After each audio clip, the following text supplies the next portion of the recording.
Hello दोस्तों, स्वागत है आप सभी का मेरे इस यूट्यूब चैनल में।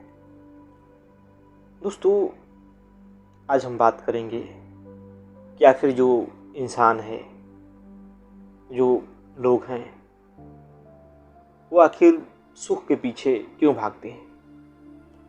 क्या कारण है कि जो इंसान है वो सुख के पीछे भागता है, संसार के वस्तुओं के पीछे भागता है। जो भी सुख सुविधा के साधन है, जिसमें भी उसे सुख नज़र आता है, चाहे व्यक्ति हो, वस्तु हो, कोई घटना हो, कोई जगह हो, यही सब में आदमी को तो सुख दिखाई देता है। कुछ मन की कामना हो तो आखिर क्यों?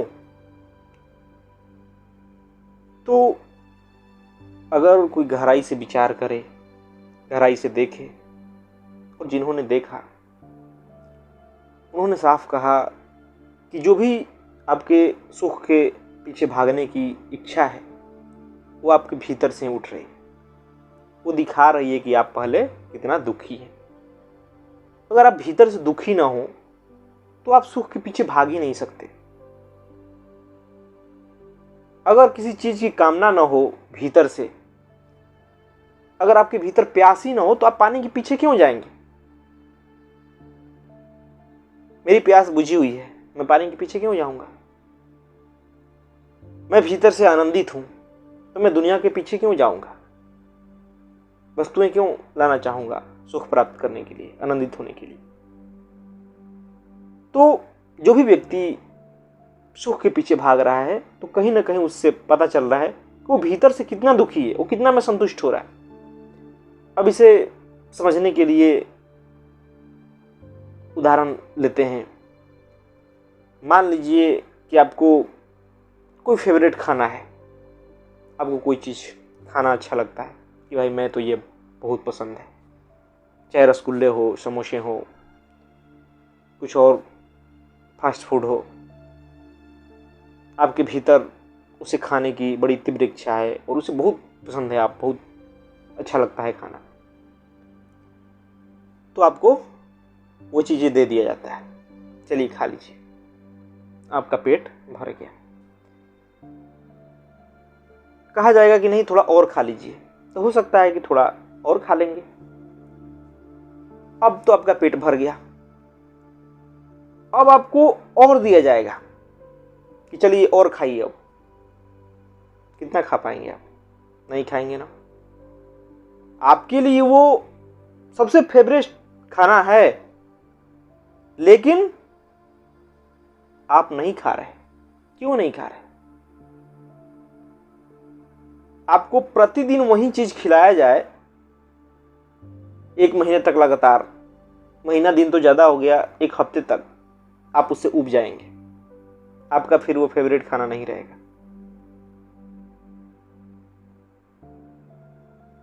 तो ऐसा क्यों हुआ? सोच के देखिए। जिसकी मांग झोपड़ी से पक्के मकान में जाने का है,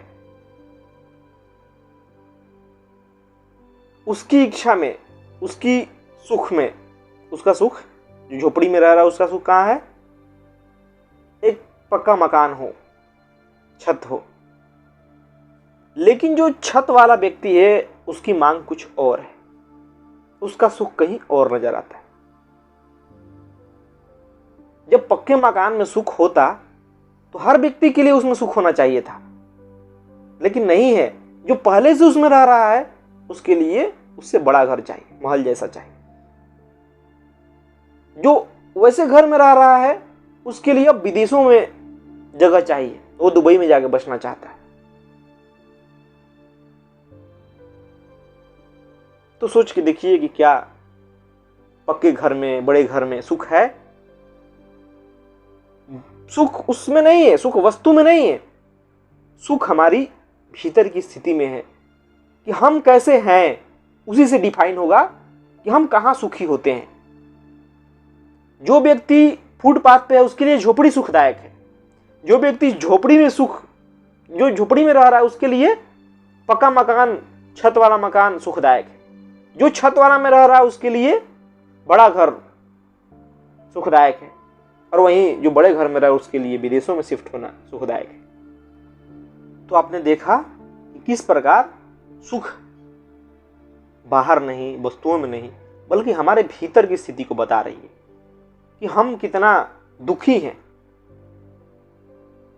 हम जैसे होते हैं वैसी ही हमारी मांग होती है।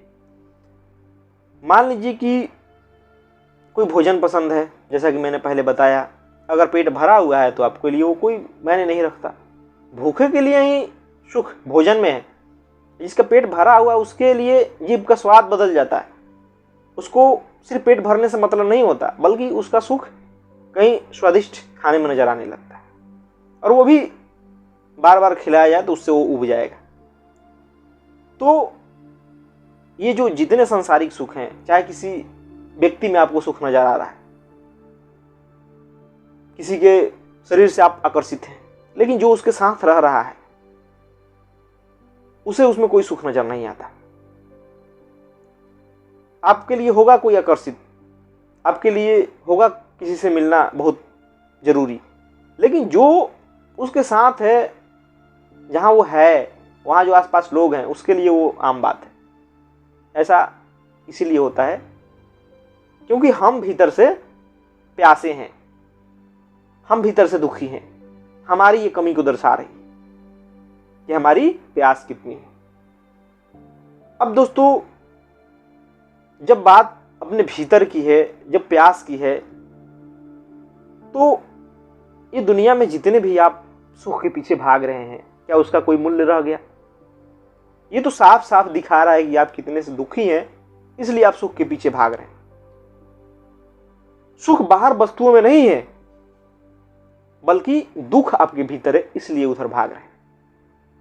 और जब हम भीतर के दुख को मिटा लें, जब हम भीतर से दुखी ही ना हो, तो क्या उन वस्तुओं के पीछे हम भागेंगे? क्या हम जिस प्रकार पैसों के पीछे, बड़े मकान के पीछे, दिखावे के पीछे भाग रहे हैं, वैसे भागेंगे?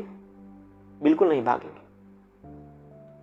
जो सत्य के जानकार होते हैं, जो संत जन होते हैं, जो बुद्ध पुरुष हुए, उनके चेहरे पे हमेशा एक आनंद दिखाई देता था। सब कुछ छोड़ के ऐसे ही जीवन व्यतीत कर रहे हैं। उन्हें कोई सांसारिक वस्तुओं की मोह नहीं रहती।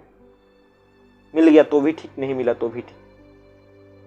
वो नहीं भागते दुनिया के वस्तुओं के पीछे, दुनिया को भी वही सलाह देते हैं। आखिर ऐसा क्यों होता है? क्योंकि उनके भीतर वो आनंद प्राप्त हो चुका, उनके भीतर दुख नहीं बचा, फिर उनको भागने की भी कहीं जरूरत नहीं महसूस होती।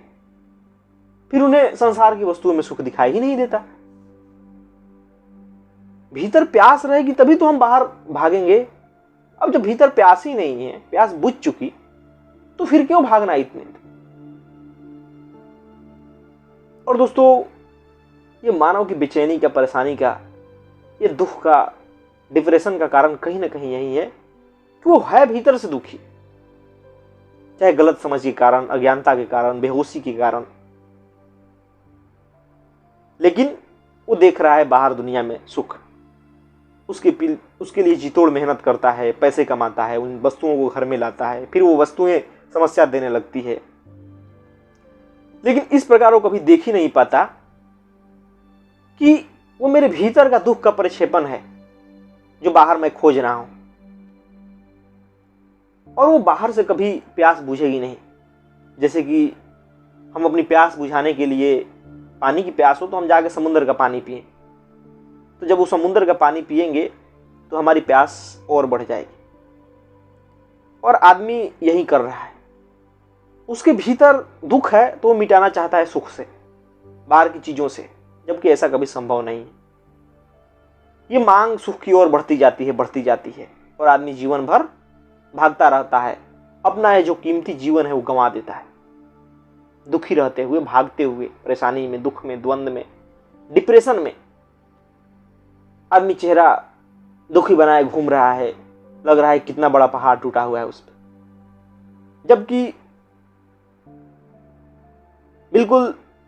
जबकि अगर हम अपने भीतर से अज्ञानता को दूर कर दें, जबकि हमें सत्य का बोध हो जाए, तो तो हमारा जीवन जितना सहज है उतना किसी का नहीं होगा। हम जब समझ जाएंगे कि दुख हमारे अज्ञानता के कारण है, फिर हमारे भीतर अपने आप आनंद आएगा, हम प्रेम से भरे होंगे। तो जरूरी है अपने भीतर झांकने की, स्वयं पे काम करने की, अपने विचारों को देखने की, अपने मन को देखने की। इलाज यही है और इसीलिए अध्यात्म कारगर है, क्योंकि अध्यात्म ही है जो हमें खुद को जानना सिखाता है, हमें संसार के झूठ को दिखाना सिखाता है, अपना झूठ दिखाना सिखाता है कि हम जो संसार से पकड़ रखे हैं, जो कुछ भी हम जानते हैं, वो कितना झूठ है। उस झूठ के कारण ही हमें बाहर सुख दिखाई देता है, अंदर से हम दुखी हैं। दोस्तों, इस बात को गांठ बांध लीजिए कि आप बाहर कितना भी भागें, आपको लग रहा है कि वस्तुओं में सुख है, लेकिन वहां कोई सुख नहीं है, क्योंकि जो वहां है जाकर उससे पूछ लीजिए, उसकी चाहत कहीं और है। जब वहां सुख होता तो वो व्यक्ति भी तृप्त होता, उसे फिर दूसरी मांग नहीं उठनी चाहिए थी। लेकिन सच्चाई यही है कि आदमी उससे ऊब जाता है, क्योंकि इस मन की प्यास सत्य की है, संसार की चीजों की नहीं। इस मन को सत्य से ही भरा जा सकता है, क्योंकि सत्य अनंत है, विराट है, और मन उसी को मांग रहा है। लेकिन हम जो संसार की छोटी छोटी चीजें हैं, जो सीमित है, जो क्षणिक है, जो परिवर्तनशील है, उसी को इस मन को दे रहे हैं। कितना देर तक वो मन रहेगा उसके साथ, वो उब ही जाएगा उससे। तो यही करना पड़ेगा कि हमें अपने भीतर की क्षुद्रता को मिटानी होगी।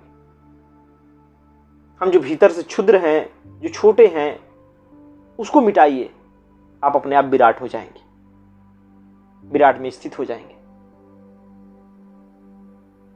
और जब आप विराट में स्थित हो जाएंगे तब आपके भीतर अपने आप सहजता आएगी, शांति आएगी, आनंद आएगा, सारी दौड़ समाप्त हो जाएगी बाहर की। बाहर की चीजों का बस इस्तेमाल करेंगे, उसके प्रति एक संबंध रहेगा, लेकिन उस प्रकार नहीं जिस प्रकार की आपका आज है, जिस प्रकार आप उसके लिए बेचैन हैं, जिस प्रकार आप वहां सुख देखते हैं, उस प्रकार नहीं रहेगा। तो इस बात को आप समझिए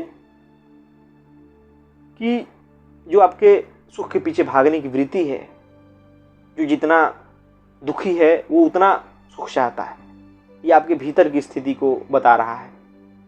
ये सुख को नहीं बता रहा है, ये आपके भीतर के दुख को बता रहा है कि आप कितने दुखी हैं। आप अगर भीतर से आनंदित हैं, प्रेमपूर्ण हैं, तो ना आपको दूसरों से प्रेम की आकांक्षा रहेगी, ना दूसरों से इज्जत पाने की आकांक्षा रहेगी, ना दूसरों से सुख पाने की आकांक्षा रहेगी। आप रहेंगे जहां मस्त रहेंगे, बल्कि आप बांटेंगे जो भी आपके पास है, सुख, प्रेम, आनंद। और जो बुद्ध पुरुष हुए, उनके भीतर ऐसे ही नहीं इतनी अपार करुणा होती थी, इतने प्रेम होते थे। हजारों लोग गालियां दे रहे हैं, उनके विरोध में कुछ कह रहे हैं, लेकिन वो मंद मुस्कुराते थे। उनके ऊपर लगता था कि कुछ फर्क ही नहीं पड़ रहा है। ऐसा इसीलिए होता था क्योंकि उनके भीतर आनंद का खजाना रहता था। उन्हें भला दो चार नफरतें कोई कर ले तो क्या हो जाएगा, वो तो बस बांटते जाते हैं, बांटते जाते हैं। जैसे कि सूरज बांट रहा है, नदियां बांट रही है, प्रकृति आपको बांटे जा रही है, उसी प्रकार।